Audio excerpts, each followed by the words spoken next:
Hi, this is Dr. Mercola, and today I'm here with Rudi Moerck, who's an expert and has specific advanced training in biological sciences and is really passionate about antioxidants and specifically astaxanthin, and which we both recognize as one of the most potent and exciting antioxidants that's emerging now, and because of all the powerful, compelling evidence. But it's been relatively recent. It's extracted from marine algae, but it's what makes pink flamingos pink, because they're born white, and it's in salmon, so it's naturally occurring in our environment, but it's unusual to get it because most of us aren't eating marine algae or salmon. But if you are, you're getting the benefits. And we just like to highlight some of the important distinctions of astaxanthin and why you may want to consider it. So welcome, Rudi. Thank you very much. Well, astaxanthin is a member of the carotenoid family, and there are a number of carotenoids, including beta-carotene, lutein, lycopene, zeaxanthin. Now, probably in a normal diet there's enough beta-carotene, and we don't recommend excessive supplementation of beta-carotene. There's some literature about that, and it really should not be overdone. But especially synthetic versions. Especially synthetic versions. You're better off getting your beta-carotene from organic carrots, for instance. Yeah, because many supplements actually use, and their beta-carotene, like multivitamins, will use a synthetic version, and people are confused thinking they're getting the real thing, but it's not the same as one. It's not the same thing. It's not the same thing. And besides, if you're taking your carotenoid in a matrix, a natural matrix, it's generally more bioavailable, and you're not getting just a big slug of it. You're getting it more distributed over a period of time while your body is digesting the food. So that's why I like carrots. I happen to like almost raw carrots, in other words, just grilled carrots. That's a good source of that. But the other ones I just mentioned, lutein, zeaxanthin, and astaxanthin, especially astaxanthin, does not have any pro-beta-carotene activity. That means its effect is not additive with beta-carotene, and there has been some negative health effects associated in smokers that use excessive amounts of beta-carotene. I also don't recommend any suntan pills that have very large amounts of beta-carotene. That's generally not a good idea. So beta-carotene normally consumed will be converted by your body to vitamin A, not in large amounts, but yes. vitamin A. But astaxanthin won't do that. No, it will not. It will not. So you still need your vitamin A source. You still need to eat carrots. You still need to eat other foods that are rich in beta-carotene. But I don't generally recommend going out and buying beta-carotene supplements, because there's a lot of beta-carotene in almost all the vitamins. It's typically unnecessary if you're in a healthy diet. It's typically unnecessary, especially if you eat a good amount of vegetables. And the same thing goes for zeaxanthin. Zeaxanthin is found in various things like broccoli, green leaf vegetables, and that sort of thing. And so there's generally a good amount of zeaxanthin, though supplementation with zeaxanthin is not an issue at all. Even larger amounts is not an issue.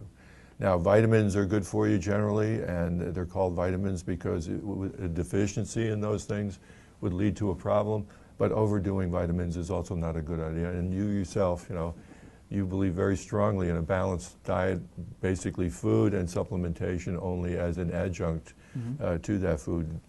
Supplements are not food in themselves. Now, astaxanthin, the topic that we're talking about, is very interesting because it definitely shows much stronger oxygen scavenging effects, much stronger free radical scavenging effects compared to lutein, zeaxanthin, or even beta-carotene. It's much more active. And for a minute, let's just talk about the two worlds of antioxidants. One world are the fat-soluble antioxidants, like the carotenoids that we just talked about, including astaxanthin, lutein, et cetera. Then the other world are the water-soluble antioxidants like vitamin C, which is very important. It's also very important in the water world, if you will, to replenish those on a daily basis, because literally when you go to the bathroom, you're getting rid of the water-soluble vitamins that are antioxidants. Now, in the fat-soluble world, we have vitamin E, and we have the carotenoids. There's also a group that's kind of in between, and that is things like vitamin E, because it has a water-soluble end to it, can go into the membrane interfaces between water and fat and has some functionality as far as antioxidant activity there. The important thing also is that if you forget to take your oil-soluble antioxidant like astaxanthin or lutein or zeaxanthin, you really don't have to take it every day. You should take it every day at a modest dose, but it goes into the fat tissue, your body. And you know very well from a medicine point of view, fat tissue just doesn't turn over that much. There isn't a depletion going on all the time. Whereas with water, there is a important thing. Now, let's talk specifically about vitamin E. First of all, the most important vitamin E derivative is alpha tocopherol, natural, not DL, but alpha tocopherol. And it's more important than the other tocopherols, which I will talk about. Well, when you say DL, that's the that's a racemic version, the stereoisomers. So, but so you're going to have DL or both. So does it really matter what stereoisomer you have? Yes, it does. Yes, it does. It's been shown clearly in the scientific literature that natural vitamin D, alpha tocopherol, which is in the, I believe, RRR form. There's, I think, 3 optical centers. Is the one that is, first of all, works the best, and these other ones that don't work as well, I mean, they're not dangerous, but why should you be eating an oil that gets burned up as energy? Remember, folks, that any oil has 9 calories per gram of energy, and if you eat a lot of oil, you're just going to have... And these non-active isomers are typically produced synthetically, is that correct? That's correct. Now, a lot of foods also have gamma and delta vitamin E in them, and that's fine. They're healthy. They're not as active as alpha tocopherol itself. However, the ones that are the DL form, the typical things you get at the drugstores that you know are very generic supplements, they're synthetically made. They're hydrogenated, if you will. It's very similar to the story that you, in trans fats, you know, you hydrogenate them and you get something that doesn't really look like nature, and only maybe 1/3 of it is the actual component of nature, and the rest is just fat that you burn. It doesn't really work. So when I take a supplement, I always try to get something that is fairly concentrated, that works, that doesn't have a lot of baggage associated with it. And I consider these chemically produced materials, you know, I hate to say this, I'm a chemist by training, okay, but these chemically produced materials are not the way to go. Like the more natural we stay, the better. But now there are some experts who believe that although the alpha tocopherol is probably the most potent, that a combination, a synergy between all the different types is probably useful because they have other functions. And the alpha tocopherol may not provide all the benefits that some of the gammas or the deltas might. I think that is generally okay, but let's put it this way. If you're eating foods that have natural vitamin E in and what them, foods would those be? well, they're things like fresh whole nuts, not necessarily roasted nuts, but raw. Roasting does cause oxidation to take place and makes the vitamin E not as potent.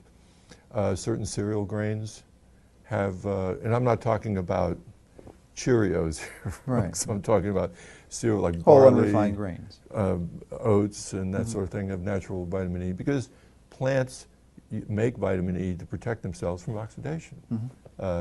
So chia seed will have some vitamin E in it.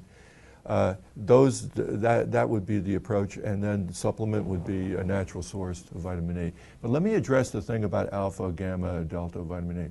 Now, most foods that you eat will have all of them in there. The most important one is alpha. If you had a diet of just alpha, that would be excellent. The other ones also work, but it's on the basis of what I call a catch fence strategy. They're not quite as reactive with singlet oxygen or free radicals compared to alpha tocopherol. they're slower reactor. But that's not necessarily bad, because the first thing that's going to react with the oxygen or the free radicals is the alpha tocopherol. And when it's all consumed, when it's gone, then the gamma and delta are there as a catch fence, sort of like downhill skiing, where you have that fence that keeps you from going down into the valley. Well, the gamma and delta work like that. They don't really have any other biological function. Now, this is assuming you're having the naturally occurring forms. If you have a synthetic form, and specifically one that's commonly used is the acetate version of vitamin E, and this is synthetically altered, and it's done to provide more stability, but it actually devastates and just obliterates the ability of the vitamin D to function. So why don't you comment on that? Well, yeah, what I'm about to say is a very bold approach to this, but vitamin E acetate, I think, is just falsely labeled. Okay, because vitamin E acetate is not really a bioavailable form of vitamin E. It's a very stable form, and it's used in a lot of processed food to get that vitamin E on the label.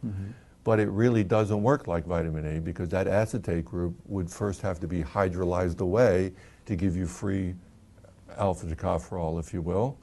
And so I believe that you think you're getting something that you're not getting. And that hydrolysis doesn't occur spontaneously, or we don't have an enzyme to do it readily. It will slowly undergo acid hydrolysis in your stomach, but nowhere, it won't be bioavailable like vitamin E is.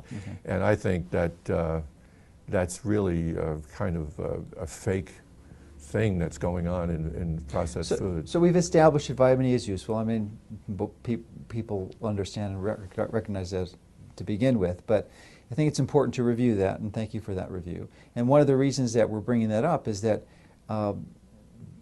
astaxanthin is frequently compared to vitamin E as being hundreds of times more potent. Right.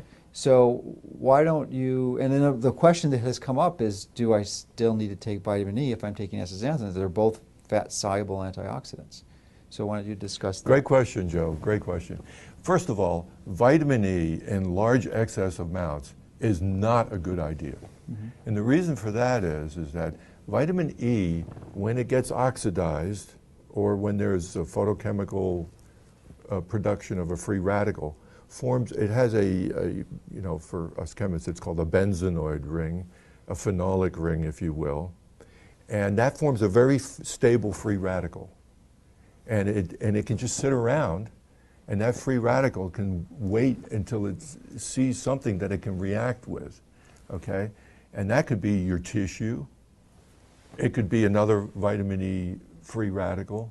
So large amounts of vitamin E in your diet, or as you probably can't do it in your diet, but as a supplement, actually becomes pro-oxidative. It becomes pro-oxidant. And that is not good, because you'll form these stable free radicals.